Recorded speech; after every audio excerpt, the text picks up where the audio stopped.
Je vais vous céder la parole, bien sûr.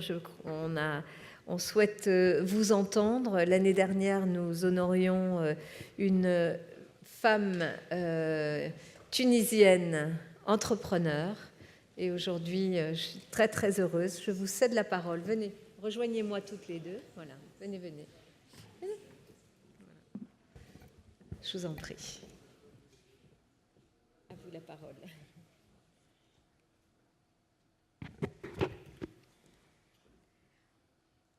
Madame la ministre du Sport, les ministres ici présents, Mesdames, Messieurs les maires, chers participants au Congrès.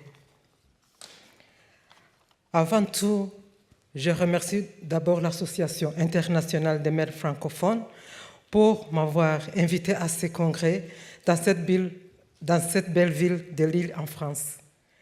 Je suis particulièrement très touchée pour l'honneur que vous m'avez donné à Mélissant, femme francophone AMF 2018.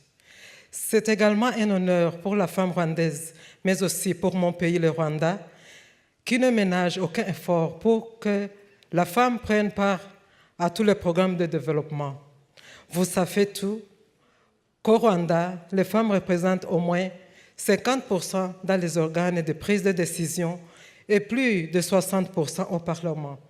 C'est une grande décision politique que notre leadership a prise il y a plus de 20 ans et qui donne de bons résultats. Mais choisir comme la femme francophone AMF 2018, c'est donc choisir le Rwanda. Je suis sincèrement très heureuse de pouvoir saluer toutes les initiatives prises par l'AMF en cette journée de novembre à Lille.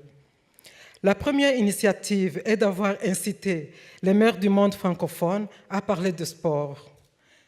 C'est là un geste politique très fort car le sport apprend à être à l'écoute des autres. Elle est un monde de gouvernement essentiel quand on est maire.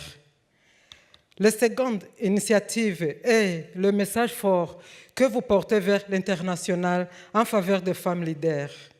Vous avez fait le choix, cette année, d'honorer des femmes pour symboliser votre engagement en faveur du sport. Il est vraiment très judicieux d'associer femmes, sport et leadership. Un immense bravo pour cela et merci à vous toutes et à vous tous pour la marque d'affection que vous avez bien voulu me témoigner.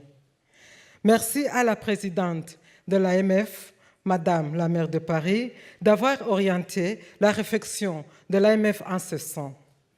Votre combat rejoint celui de toutes celles qui, à des degrés divers, ont joué un rôle pour que la place de la femme dans le sport soit connue, reconnue et soutenue. Mes amis, le sport, sa place avec ses valeurs, ne sont pas des acquis, pas plus que le vivre ensemble. Le sport demande un accompagnement citoyen, un parcours éducatif, professionnel avec des choix, une maîtrise des complicités locales que seul est maire pour résoudre. Le sport, comme l'école, doit être cet espace de vie commune où l'on peut éduquer pour mieux lutter contre le racisme ou l'homophobie, pour mieux comprendre ce que le dépassement de soi, l'esprit d'équipe, l'entraide, le respect de l'autre est d'abord celui des femmes. Mesdames et messieurs les maires, vous ne pouvez pas mesurer mon bonheur d'avoir réussi à développer le football féminin dans mon cher pays et présent en Afrique. Ce sont un temps d'espérance bien visible, concrète, pour tous nos amis qui nous regardent et pour qui nous sommes la preuve de notre capacité à résister, à nous débarrasser de bien des habitudes de vie qui nous empêchent de mieux exprimer notre force au service de la société.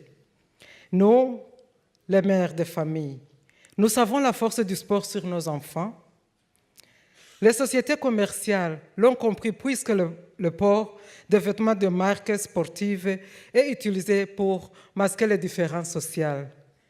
Les sociétés événementielles ont aussi compris combien était lucrative l'organisation d'événements sportifs. Mesdames et messieurs les maires, loin de moi l'idée de me faire ici un plaidoyer. Mais suivez ce mouvement en faisant du sport un domaine de votre politique pour la ville. Favorisez le rapprochement entre le sport de haut niveau et le sport populaire. Permettez aux associations et aux clubs de quartier de s'approprier l'espace public, 1 ou 2 fois par mois, comme cela fait par exemple à Kigali. Demandez à vos urbanistes de faire de vos villes des villes ouvertes avec des espaces pour que nos jeunes se réapproprient les quartiers de manière ludique. Offrez-leur la possibilité de faire du jogging, du roller, du skate en toute sécurité. En toute sécurité, car c'est notre droit à la ville. Vous y gagnerez en considération et en reconnaissance internationale. Alors, bravo à l'AMF d'avoir lancé ce débat essentiel pour l'avenir des villes. Et merci d'avoir choisi des femmes pour porter ce message, car les femmes, plus que tout autre, ont conscience de ce qu'il est droit à la ville, le nôtre, celui de nos enfants. Je vous remercie.